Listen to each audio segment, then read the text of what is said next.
Madame, mademoiselle, monsieur, bonsoir. Week-end Sport comme tous les jeudis à partir de 21h, vous le savez. L'émission juste avant le week-end, toutes les compétitions, football, basket, volleyball, basketball et bien d'autres. Il y a eu du triathlon la semaine dernière. Il y aura bien sûr d'autres compétitions. On va parler de tout ça, mais l'événement, vous le savez, dans notre pays, c'est la CAN, la Coupe d'Afrique des Nations des moins de 17 ans. On va en parler avec un Algérie-Congo qui se profile demain au stade Mandela. On va en parler, on va aussi décortiquer avec nos consultants foot cette, j'allais dire petite, mais pas si petite que ça, cette gifle donnée par les jeunes sénégalais, des jeunes de grand gabarit, hein, d'après Skerman. On va en parler également. On va parler des matchs retard qui vont jouer ce week-end jusqu'à mardi. Il va y avoir d'énormes marathons. Fini pour les Champions League africaines, que ce soit pour la GSK ou le CRB. Reste que l'USMA en lice pour une place en finale. Elle va jouer les demi face à la SEC Mimosa. Très mauvais souvenir pour le Shabab Riadi de Belouizdad, cette fameuse équipe de la SEC. Et il me regarde du coin de l'œil. Ahmed Laribi, je peux rien, c'est les stats, hein, c'est comme ça reste dans les tablettes. Et voilà, donc les consultants, l'équipe avec nous. Djilali Touzi, notre consultant qui est avec nous. Salut Djilali. Salut Riyad, bonsoir à toute l'équipe et bonsoir à nos chers téléspectateurs. C'est bien, désolé. Salut Ahmed. Salut Riyad, très heureux de vous retrouver. Pareillement. Et de retrouver les compagnons. Avec Badrou Belhadjouda qui est avec nous. Salut Badrou, merci d'être là. Bonsoir Riyad, bonsoir Ahmed, Fatah, Djilali. Je suis très ravi de servir nos téléspectateurs en bonne compagnie. Lui, il a tombé la veste, il a tombé le bistouri, le stéto, la blouse blanche et il est là avec nous. C'est le foot qui est là. Salut Fatah. Salut Riyad, bonsoir mes amis. Djilali, Ahmed et Badrou. Et comme tu le disais tout à l'heure, si on n'est pas passionné, on ne peut pas faire ce métier. Absolument, absolument. Il y en a qui savent jouer avec les pieds, d'autres avec la tête. Et ben nous, avec la langue, voilà. Et voilà, on va commencer par les U17, s'il vous plaît. Et notre cher script Radia va nous lancer le jingle de l'équipe nationale. C'est parti.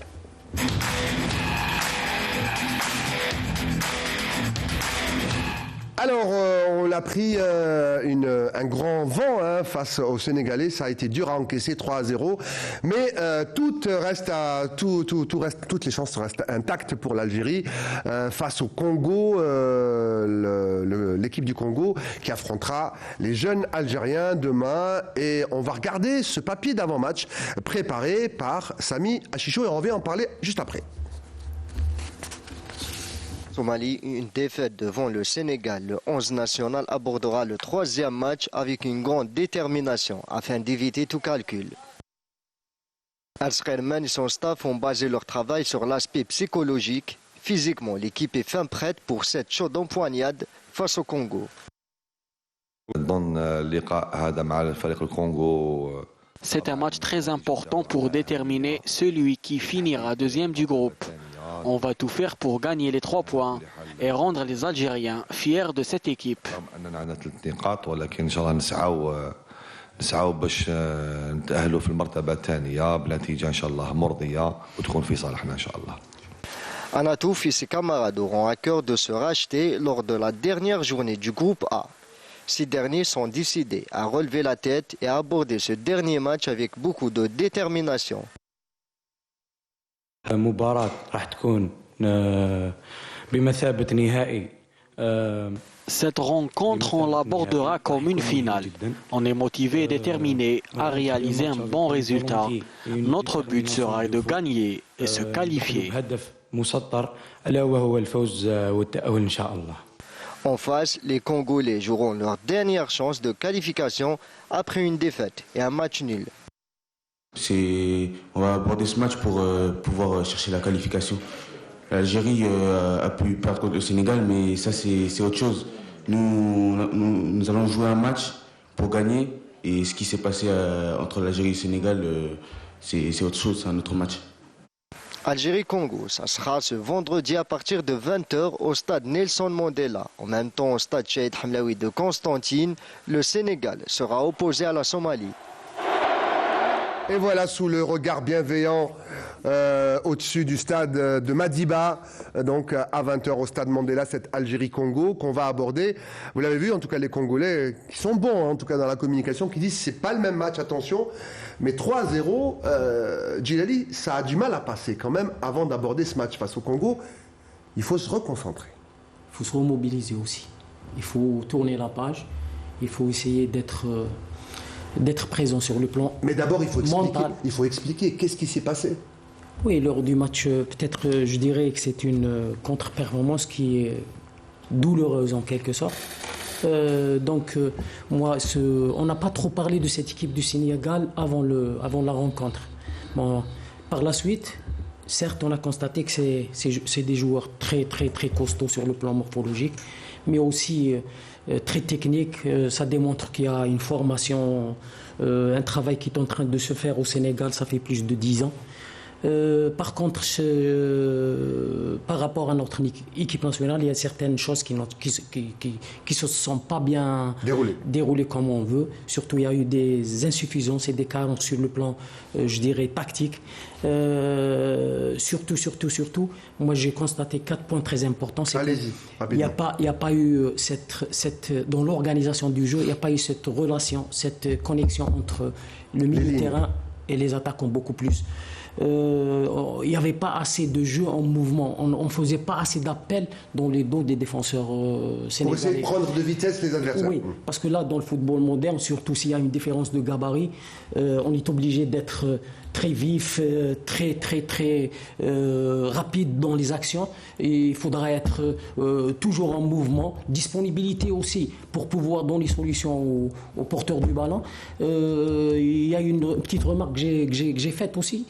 Parfois, il y avait Anatov, l'avançant, le capitaine et le buteur de l'équipe qui décrochait et venait jusqu'au milieu de terrain pour récupérer des ballons. Pour récupérer des ballons et aussi pour donner des solutions aux autres joueurs du milieu de terrain que eux aussi devaient aller dans le dos des défenseurs sénégalais, chose qui n'a pas été faite. Donc je pense que sur le plan tactique, il y a eu des insuffisances.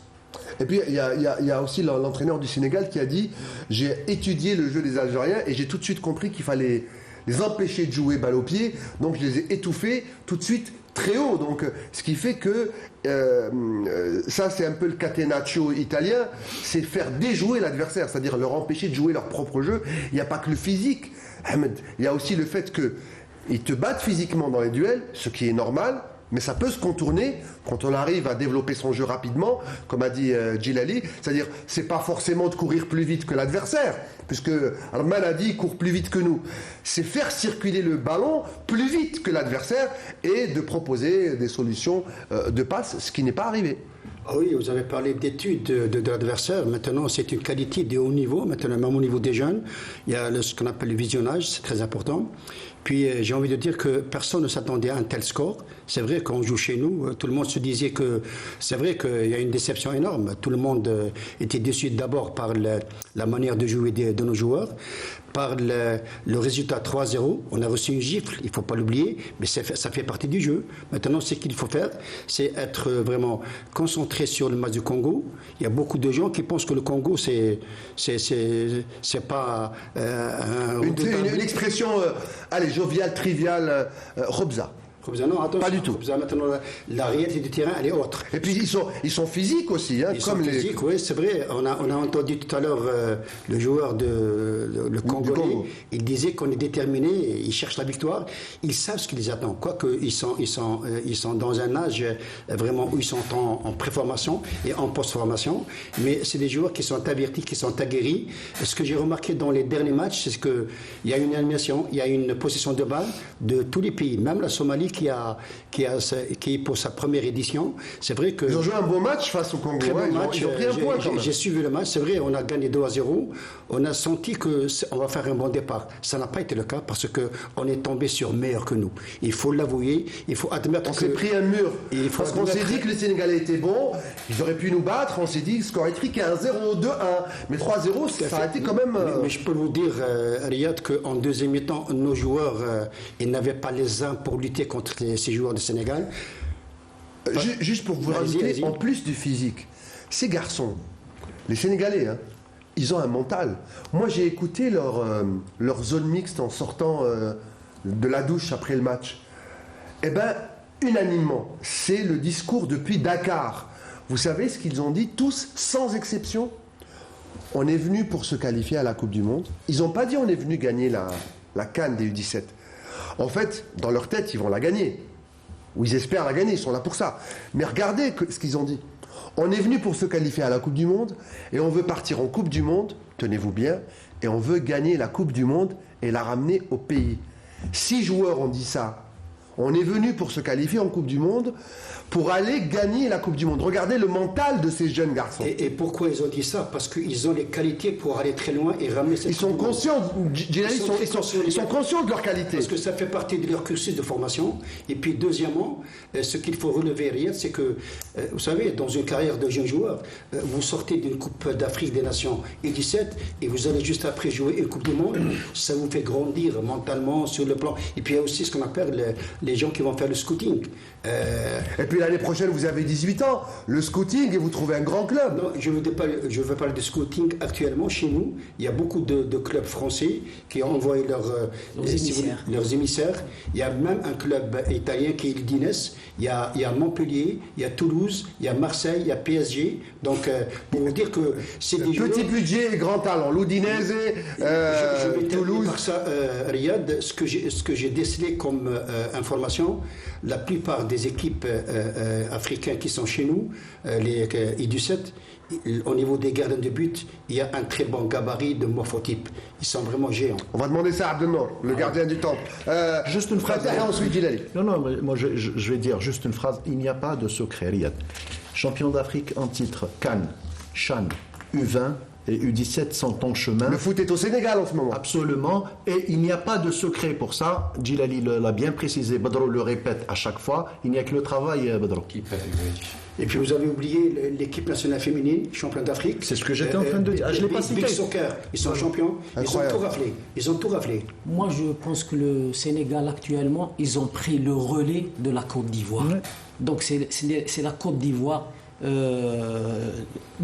actuelle. C'est la Côte d'Ivoire d'il y a 10 ans. Alors, on va passer rapidement, le temps passe. Il faut pas oublier. Rapidement. Algérie-Congo, demain à 20h. Il faut jouer comment? Plus poser de questions? On peut les battre, les Congolais? Oui, je pense qu'on a cette possibilité de... Pardon, Djilali. Je pense qu'on a les possibilités, les capacités. Mais vous savez, moi je voudrais revenir un petit peu en arrière pour parler de la défaite contre le Sénégal. C'est vrai que quand on a des gosses U17 qui ont perdu 3-0, il faut savoir comment les accompagner pour pouvoir se qualifier. Maintenant, je pense que le staff technique a fait son travail sur le plan pédagogique, psychologique, comment accompagner ces joueurs pour rentrer facilement dans le match contre le Congo, parce que c'est une bataille où les Congolais vont se livrer. Et puis je pense que c'est un match qu'il faut gagner. Djilali ? Donc il faut tourner la page maintenant. Obligé. Mais il y a une chose qui est importante, un match ne ressemble jamais à un autre. C'est un match de football, sur 90 minutes, tout est possible. Donc il faudra mentalement être fort, il faudra aussi être solidaire, il faudra se donner à fond, et je pense que la victoire va nous... Et j'espère qu'il n'y aura pas... Moi j'ai remarqué que Mathias, le gardien montréalais, avait quelques petites sorties hasardeuses un peu inquiétante. Vous y serez demain au Stade Mandela. Voilà donc pour ce match Algérie-Congo. Et en marge, messieurs, de cette compétition continentale. Et on va voir les images dans quelques instants. Il y a eu une rencontre entre les différents DTN ou directeurs techniques nationaux africains. Certains sont africains, d'autres sont étrangers. On sait que certaines nations africaines engagent des Européens. On le voit à l'image. Les images, il y avait Saïd Fellag sur place. Où il y a eu notamment, ça s'appelait Knowledge Exchange Workshop. C'est un brainstorming, on va dire, de réflexion et d'échange d'idées entre les différentes... Il y a eu beaucoup de monde, il y a eu le SG de la FAF, il y a également Biskri, le DTN et son adjoint, et beaucoup donc de DTN et de formateurs pour le développement. Le but, c'est le développement des jeunes talents avec l'octroi par la FIFA aux différentes fédérations africaines une somme d'argent. Alors c'est autour de plusieurs millions de dollars par pays pour justement aider ces nations à faire de la formation. Ça a été très intéressant. On va voir dans quelques instants certaines déclarations, notamment de Biskri, le DTN, et beaucoup d'autres intervenants dans ce colloque ou dans ce brainstorming brainstorming. On va les écouter. Bon, l'objet de ce séminaire, c'est les échanges de connaissances. Knowledge exchange, en anglais. Donc, sur le thème général aussi, c'est le TDS, c'est le développement des jeunes talents sportifs. Comment d'abord l'identifier, quelle est la méthode d'identification, quelles sont les voies de l'identification, l'issue de cette identification, le développement de ces talents et l'issue de ces derniers. Voilà les grandes lignes.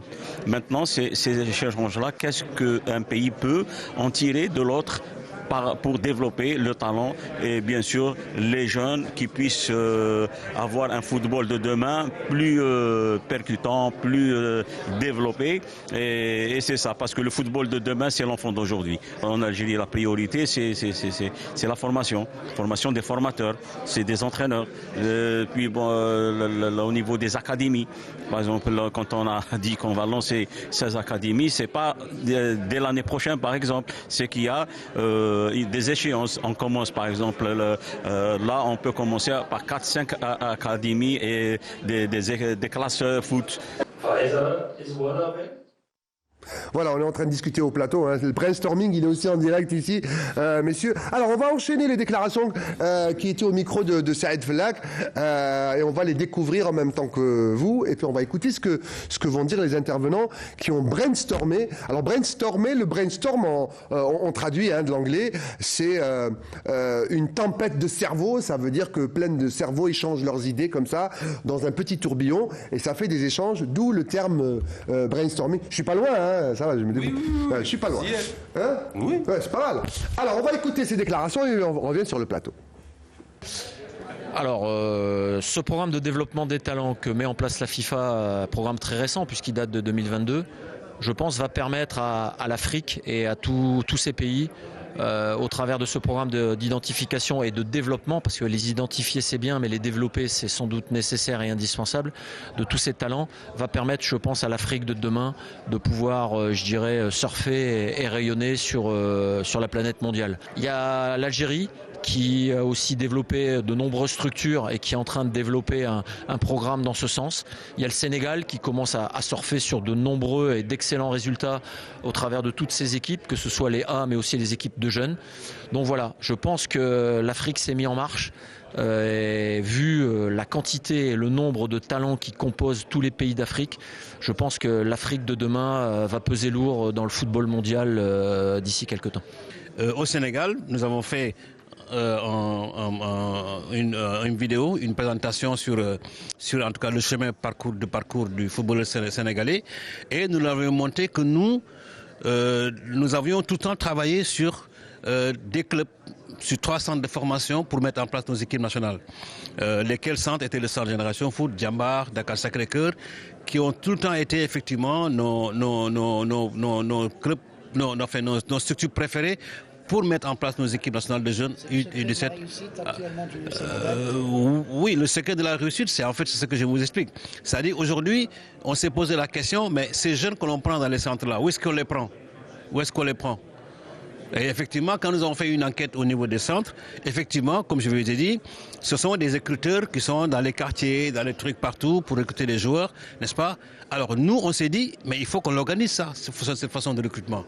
Comment? Et c'est que nous avons mis effectivement ce qu'on appelle le parcours du footballeur. Nous sommes venus à un séminaire d'échange et de partage de connaissances sur le programme de développement des talents que la FIFA met en place. Lui-même qui fait suite au programme Forward 2.0 sur les infrastructures. Lui, c'est 3.0 pour accompagner le programme de développement des talents, parce que l'objectif, c'est de réduire l'écart de niveau entre les grandes nations et les nations moyennes, en donnant plus de chances aux différents talents, en donnant, n'est-ce pas, la possibilité à chaque fédération d'identifier les meilleurs jeunes, c'est-à-dire les jeunes à fort potentiel, et de les mettre dans des conditions qui puisse leur permettre de se développer et de s'épanouir et de devenir des footballeurs de très haut niveau. La Fédération algérienne de football a répondu favorablement par rapport à l'organisation de cet événement, puisqu'il s'agit d'un sujet très intéressant qui intéresse aussi bien les acteurs du football, et je parle précisément des entraîneurs et des encadreurs, et qui fait partie du plan et du programme de l'actuel bureau fédéral à sa tête, M. Jahid Zvizef. Voilà donc cet échange entre les différentes directions techniques. On a fini avec le SG de la Fédération algérienne de football. Alors, ça vous inspire quoi, Badro, ce brainstorming? Alors, je vais vous donner l'appellation exacte. Hein. Alors, ça s'appelle Knowledge Exchange Workshop, c'est-à-dire échange de connaissances dans un workshop. Voilà. Des connaissances. C'est une bonne chose, ma foi, en marge de cette compétition. C'est toujours. Ça permet aux gens de se rencontrer. Oui, mais il ne faudrait pas être naïf. Moi, c'est-à-dire, je le dis sans rougir, il ne faudrait pas être naïf. La nation qui travaille, comme le Sénégal par exemple, et qui a ses centres de formation, qui a son programme pour ces jeunes, pour la formation et les jeunes talents, qui a un programme en place, qui a des centres de formation, qui a un planning, etc., elle ne va pas vous déceler ce qu'elle est en train de faire. Il ne faudrait pas être naïf. Il faudrait qu'on retrousse nos manches. Il y a de la rétention même dans ça. Mais oui. Celui qui détient une connaissance et qui fait avancer son pays, il ne va pas te la donner. Il ne faudrait pas qu'on soit naïf. Il faudrait qu'on retrousse nos manches et qu'on crée nos centres de formation et qu'on s'occupe de nos jeunes talents. Voilà ce que j'avais à dire. Et on a les moyens d'être meilleurs que les autres. Moi, je pense que pour la démarche de tous les DTN de toutes les sélections, c'est une bonne démarche pour moi. Et puis, j'ai entendu le DTN de Sénégal qui dit qu'il faut d'ores et déjà penser à réduire l'écart par rapport aux autres nations qui sont en avance par rapport à nous. C'est-à-dire qu'ils se projettent. Ils se projettent absolument. Ça veut dire que l'Afrique, enfin certains pays veulent réduire leur écart par rapport aux grandes nations du football. Oui, moi je rejoins Badro, il dit que, vous savez, quand vous avez la recette de la réussite, vous la gardez pour vous, vous la donnez pas aux autres. Ce qui veut dire qu'il y a une sorte d'espionnage. Et puis, c'est un travail qui se fait, si vous voulez, avec une certaine couverture. Moi, je dis qu'avant, au niveau de l'ESCS, et à Badro, on connaît quelque chose, il y avait des enseignants russes. Ils vous disaient que le football algérien, il est bon, le dribble, il est bon, mais ils ne vous donnent jamais comment faire développer le dribble, comment perfectionner ce dribble. Alors c'est pour dire que Badro a bien vu que c'est vrai que les nations, c'est vrai c'est le football, mais chacun travaille pour soi. On garde nation. Ce qui est légitime aussi. Légitime et logique. Et puis avant d'arriver à Djilali, c'est aussi un moyen de gagner de l'argent, parce que maintenant former des footballeurs, c'est une entreprise. C'est du business. C'est du business aussi, parce qu'on les vend après les joueurs, et c'est comme ça qu'on gagne de l'argent. Djilali, sur cette rencontre. Et sur le moyen aussi, nous, de développer nos centres de formation. C'est nous qui sommes les plus concernés maintenant. Et les plus en retard surtout. Ouais, moi je dirais le rôle primordial et le rôle essentiel de cette DTN, c'est d'aller vers la formation et le développement du football national. Donc on n'a pas, il faut pas, au contraire, il faut faire une évaluation, il faut faire un constat approfondi et aller dans le bon sens. Donc il y a trois choses très importantes qu'il faudra mettre en œuvre. Ouais. C'est que la première des choses, c'est de construire des centres de formation, ne serait-ce pour les clubs professionnels et les clubs qui sont parrainés par des sociétés nationales. Donc c'est la première des choses à faire. Et je dirais des centres de formation avec bien sûr les moyens infrastructurels, avec les moyens pédagogiques et avec tout ce qui suit. De primo. Et de deux, avec surtout une thématique qui convient à notre société et à nos jeunes aussi. Oui. Parce que dans une formation footballistique, il n'y a pas le côté physique, technique, etc. Mais il y a aussi le côté mental à construire chez le jeune. Est-ce que si on va faire du plagiat sur une autre thématique de formation, est-ce que on va s'adapter ou non? C'est ça le problème qui se pose. Donc aujourd'hui, non, je vous ai compris, mon ami. Oui, vous avez totalement raison. Je voulais je voulais juste rajouter une information. Aujourd'hui, on ne peut pas copier un programme défini, même si on l'a, même si on nous donne des astuces, ça peut ne pas marcher. Il faut une touche algérienne, vous voulez dire. Il faut une touche, ce qui est valable pour tous les sports. On va aller rapidement parce qu'il ne reste pas beaucoup de temps. Donc la deuxième des choses, c'est qu'il faut multiplier ces académies. Il ne faut pas se contenter de 2 ou 3 ou 7 académies. Dans chaque région, il faut qu'il y ait académie. Parce qu'il y a des jeunes joueurs qui vont dans la disparition, qui vont dans l'anonymat, parce qu'ils n'arrivent pas à trouver des clubs qui leur convient et qui est peut-être près de là où ils habitent. Donc il faut créer des académies un peu partout. Ça, c'est le deuxième. Et la troisième des choses, c'est qu'il faut revaloriser ce championnat de jeunes. Donc il faudra revoir la programmation. Les jeunes qui sont à 9h, à 10h, il n'y a personne, ils sont à peine réveillés. C'est pas gratifiant pour eux aussi. Revoir le système de compétition, revoir la programmation. Et il faut pourquoi pas allouer un budget spécial pour les jeunes catégories. Pourquoi c'est toujours les seniors qui ont ce favoritisme? Donc il faut former aussi les formateurs. Mais tout est pour les jeunes. Oui. Moi j'ai entendu le président de la République dire lors de l'inauguration de Mandela, tous ces stades sont là pour la jeunesse. Et cette jeunesse, il faut qu'elle en profite, il faut qu'elle prenne plaisir, il faut qu'elle apprenne pour devenir... Parce que il ne faut pas se mentir, messieurs, les jeunes footballeurs de 16-17 ans, ils font du foot pour devenir pro. Ils veulent en faire un métier. Donc pour être pro, il faut être performant, il faut être très bon. Donc ça commence par une excellente formation avec de très bonnes infrastructures. Et de la problématique d'installer des véritables formateurs au niveau de la catégorie U17. Ça, c'est un autre problème, les infrastructures et les formateurs. J'ai pas terminé. Rapidement. Donc former les formateurs, c'est-à-dire avec des stages de recyclage, des stages de perfectionnement. Il ne faut pas oublier que l'Algérien a du talent. Donc le talent, il existe dans ce pays. Donc il y a le talent, où il y a aussi le football typiquement algérien. Je dirais l'algérianisation du football. Elle existe, donc il reste comme le football est au Brésil, il y a un football typique algérien. Voilà, merci. J'allais prendre comme exemple, tout à l'heure vous avez parlé de clubs par région. On parlera peut-être à la fin de certains joueurs qui viennent de votre région, Djidjel, qui sont en équipe nationale, qui ont été obligés d'aller au Paradou parce qu'il n'y a pas d'école de formation à Djidjel. Donnez-moi un nom d'un joueur très connu qui vient de Djidjel, Amora par exemple. Oui, bien sûr, voilà, qui actuellement au Paradou, il y en a 4 ou 5. Actuellement en équipe nationale, il y a Bouawish. Bouawish qui est titulaire en équipe nationale. On sera encore obligé de parler de formation. On va encore parler de formation et de résultats. Et tout ça, c'est de l'argent. Hein. Et l'argent, c'est Money Time. Money Time.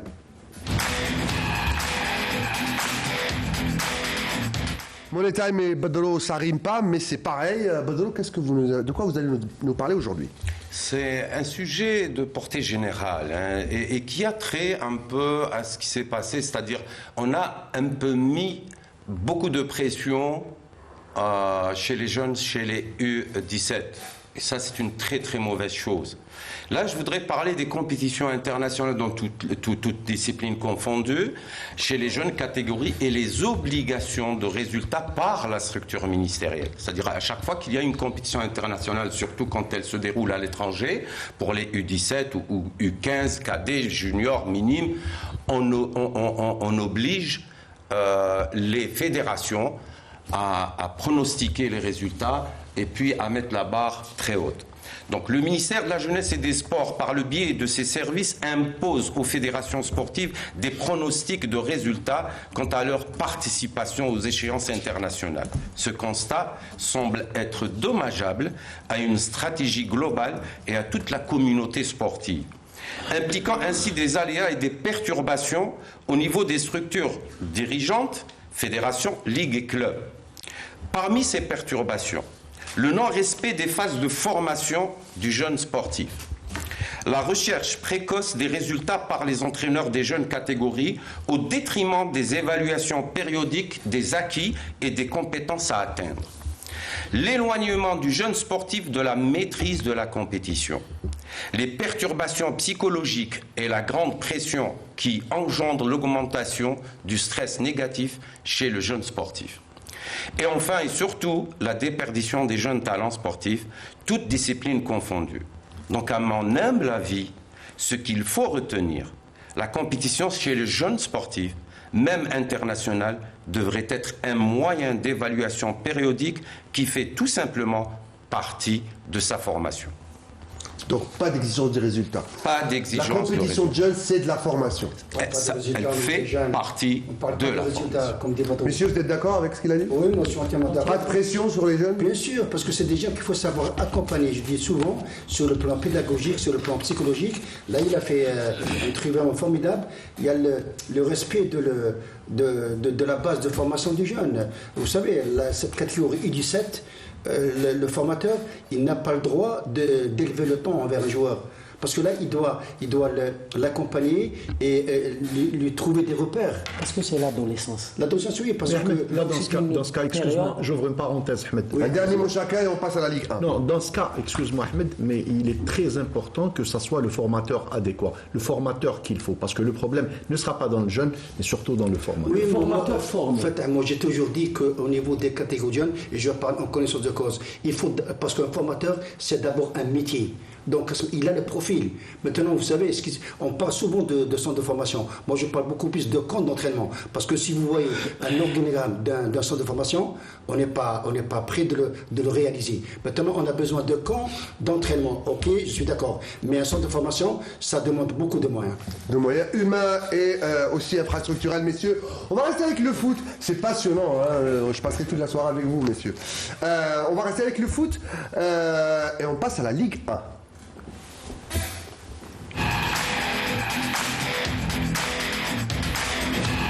Ligue 1, on l'a dit, nous on l'a dit ici, et la Ligue nous a entendu, donc pas de championnat jusqu'à ce qu'on purge tous les matchs en retard.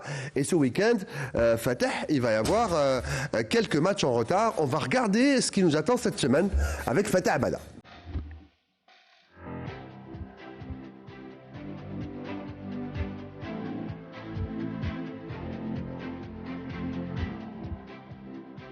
L'aventure africaine terminée pour nos deux représentants dans la compétition, à savoir le CR Belouizdad et la GS Kabylie. La Ligue de football professionnel a établi un programme de mise à jour du championnat afin de commencer à apurer les rencontres en retard, notamment celles concernant ces deux équipes.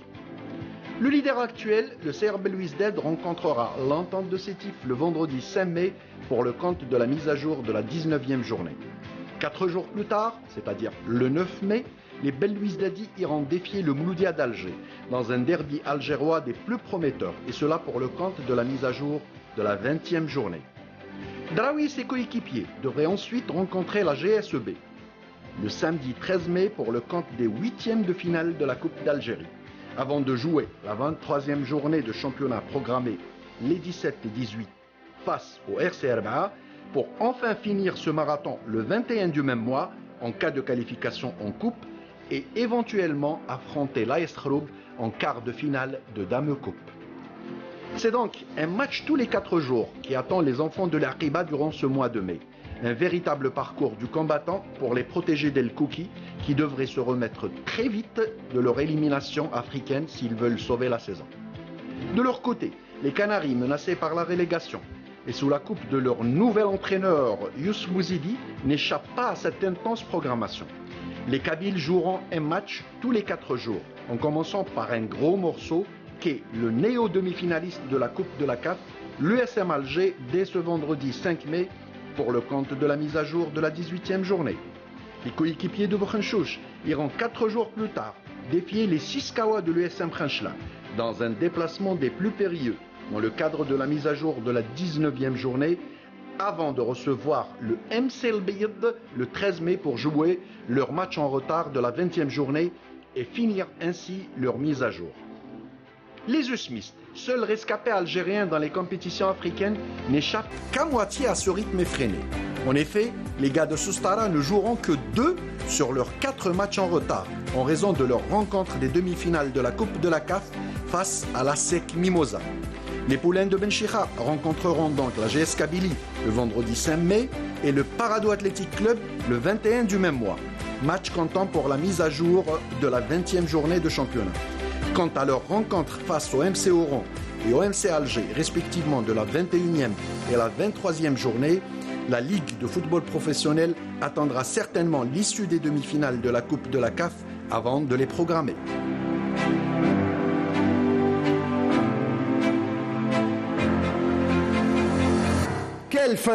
Quelle fin de saison avec plein de suspense. Il n'y a plus que 5 points entre le CSC et le CRB. Le CRB joue l'entente. C'est vraiment la fin de saison qu'on attendait. Beaucoup de suspense. Et puis il y a des marathons Fatah. Marathon pour la JSK, marathon pour le CRB et marathon pour l'USMA qui a encore la Coupe d'Afrique. Énorme semaine et énorme fin de saison. Vous avez tout dit, Riyad, effectivement, non, pas tout, énorme. Énorme marathon, mais c'est marathonien pour les 3 équipes, même celle qui est qualifiée encore, vous en parlerez de l'USMA, mais j'irai très rapidement avec nos consultants maison, Gilali et Ahmed, GSK, USM Alger, demain. Un match qu'on fera ensemble, hein, tout de GSK. Ça reste toujours un match NDC. Bon, l'équipe de la GSK, après l'arrivée de Bouzidi, c'est un guerrier, c'était quelqu'un qui ne recule devant rien. Donc, peut-être il saura comment faire passer son message. Les joueurs, ils sont déterminés à faire un résultat. Déclic psychologique, il peut y avoir. Surtout si on sait comment placer les mots qu'il faut à la place qu'il faut. Donc, du côté de l'USMA, je pense qu'il y aura moins de pression. Il ne faut pas oublier que cette équipe de l'USMA est sur une dynamique de victoire, dynamique de résultats. Donc, ils vont tout faire pour revenir avec un résultat. Donc, ça reste quand même un match indécis. Ahmed Alibi, les enfants de la Qiba blessés. Une débâcle en demi-finale, en quart de finale de Coupe d'Afrique, il faut le dire. Mais là, ils doivent se remettre dans le bain et ils reçoivent un gros morceau l'entente de Sétif demain. Un match que vous allez commenter avec notre ami Saïd Fella. Ah oui, un match, c'est vrai. Ce qu'on peut dire du CRB, c'est que les derniers matchs, le CRB ne carbure plus. Si on voit les 5 derniers matchs, le CRB a encaissé 11 buts et marqué que 5. Donc le comportement offensif laisse à désirer. Et puis je m'en suis inquiet demain pour cette équipe de CRB parce qu'en face, il y a une équipe qui est venue en conquérante avec le nouvel entraîneur qui est Billy Zeri. Donc face aux supporters qui sont déçus, qui sont mécontents, j'espère que le CRB demain aura cette capacité de surpasser tous ces rebondissements. Pour les supporters du CRB, on souhaite la même chose pour les supporters de l'entente de Sétif. Gilali, très rapidement, on va aller sur le reste des matchs d'une manière très rapide. Gilali, 2 mots, USMK, JSK du mardi. Je pense que c'est un match très difficile pour les 2 équipes. Peut-être le résultat dépendra du résultat de demain de la GSK contre l'USM Alger. Le gros derby, Ahmed Alibi. Oui. Le gros derby le même jour, le Mouloudia, le Classico, le Mouloudia et le CRB. Ah oui, c'est un derby qui est très important. Et puis, pour le CRB, tout dépendra du résultat de demain. Et puis, je pense que le Mouloudia, avec le nouvel entraîneur, il y a une manière de jouer, il y a une certaine confiance, il y a une certaine lucidité au niveau des joueurs. Donc, je pense que ça va être un très bon derby. Pour le reste, Riyad, on attendra la semaine prochaine pour parler de JSK MC El Bayed, du Parado Athletic Club et de l'USM Alger. Et en plus des 2 matchs qui resteront pour l'USM Alger, ce qu'on a dit sur le VTR, l'USM Alger aura encore 2 matchs et 2 gros morceaux. Le MCO qui joue son maintien et Mouloudia qui joue carrément le podium. Donc c'est infernal. Et c'est énorme aussi, parce qu'on ne le dit pas, mais c'est énorme aussi pour le Mouloudia qui joue le podium. Le Mouloudia se tape le derby avec le CRB en attendant le derby face à l'USMA, et ça passe par ces 2 derbys s'il va aller en Champions League, le Mouloudia. Et je pense que ces beaux derbys de fin de saison décideront en grande partie. Absolument, en grande partie. Ça, c'est un cadeau de fin de saison de Modouar. Hein. Il nous a tout gardé pour la fin. Il nous a tout mis comme ça, un bon paquet cadeau pour la fin de saison. Juste un dernier mot, Riyad, pour clôture ce chapitre. Donc, le championnat professionnel, 23e journée. La 23e journée se jouera le mercredi 17 et jeudi 18, sauf USMA. Mouloudia, en raison de la programmation de l'USMA. Match retour. Absolument. Voilà. Merci, voilà donc pour la Ligue 1. Merci, messieurs. On va encore parler de foot avec la Ligue 2. Jingle.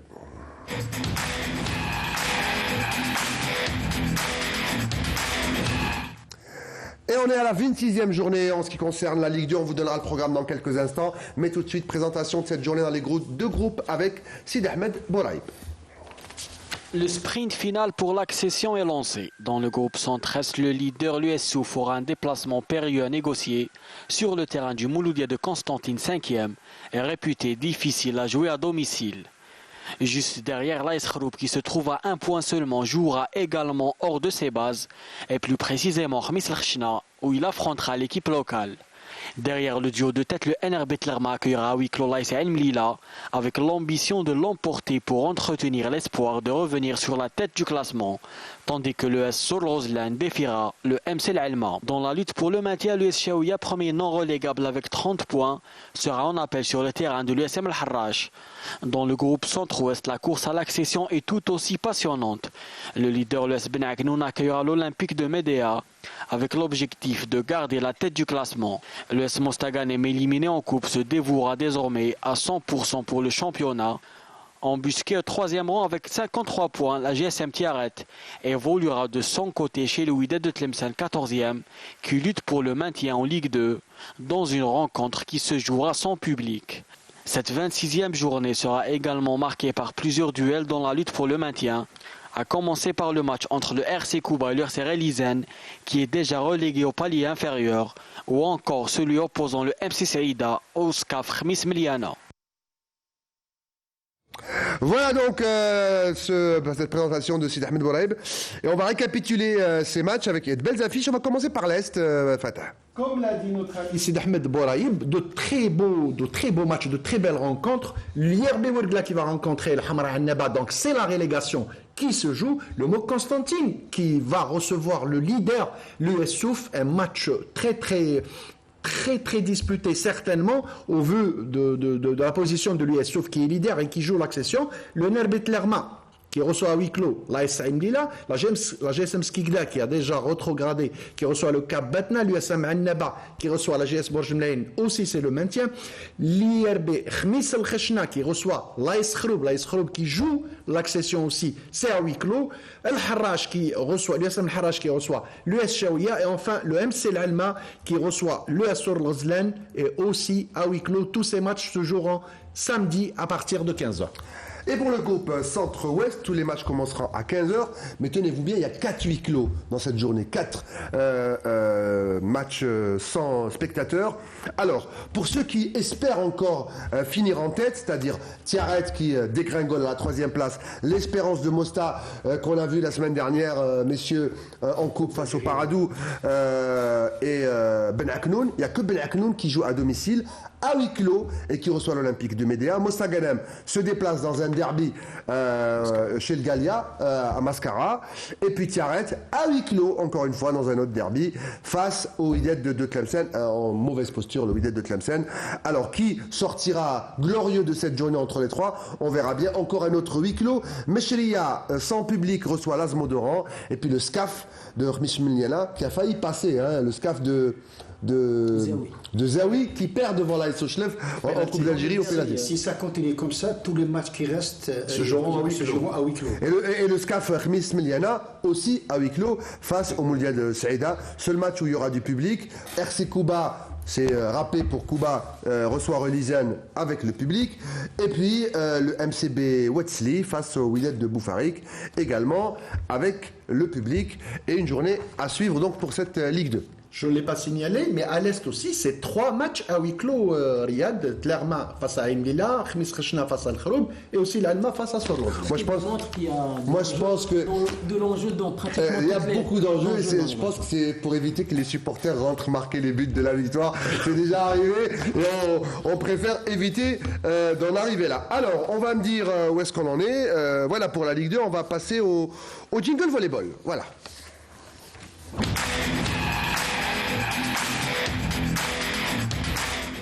Volleyball avec, c'est la Coupe d'Algérie ce week-end chez les messieurs, avec un très beau dernier carré, Wydad de Tlemcen, Mouliya d'Alger, Oued Adouane et Borj Bouarij. Voilà les 4 qui vont animer les demi-finales.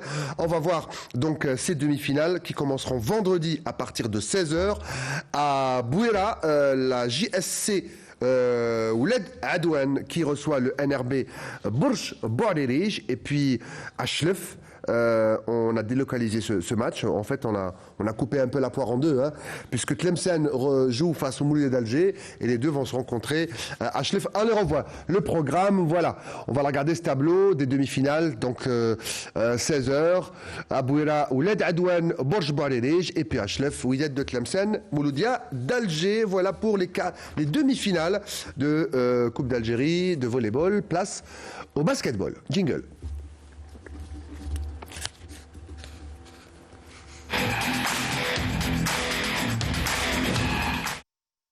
je me suis un petit peu emmêlé les pinceaux, je me retrouve tout de suite. Merci à Saïd, le réalisateur. Alors, cette journée, on va voir quelques images. C'est la 15e journée du championnat d'excellence, messieurs, dans les 3 groupes. Et oui, il y a 3 groupes, messieurs. Il y a l'Est et l'Ouest, et puis il y a un peu entre les deux. Mais en fait, il y a le A, le B, le C. Voilà, je plaisante un peu. Alors, 4e journée, le IC Ouergla qui affronte le CRB Alger Centre. Le Mouloudia d'Alger reçoit la JS Skikda. Le CR La Roche reçoit le CRB Barraqi. Le CRB Mila affronte Beleka. Et puis le MM Batna est exempt de cette journée dans le groupe B. Le voilà, on le voit en image. Il y a Belmondraes qui reçoit l'OM Annaba. L'Olympique El Oued face au handball club de Zirout Youssef. Boutelja face au M Bosch Boaleli. JS Kabylie, le SAN Touta, exempt de cette journée. Le Shabab de Shelrom Laïd. On va passer maintenant au groupe C. Le groupe C, toujours dans cette 15e journée, où Bosch Boalij, l'autre club de Bosch Boalij qui joue dans le groupe C, le CR Bosch Boalij, affronte l'ES Arze. Le handball club d'Elbiar affrontera le Mouloudia d'Oran. L'Olympique de Marnia, et on revoit en image l'Olympique de Marnia, affronte le Mouloudia Club de Seïda. Le Mouloudia Club de Ouetlilet jouera face à la JS Saoura. Et puis, exempt de cette 15e journée, le club de SIG. Voilà donc pour cette 15e journée de handball. Et puis là, je suis sûr de ne pas me tromper. On va passer au basketball. Jingle basketball.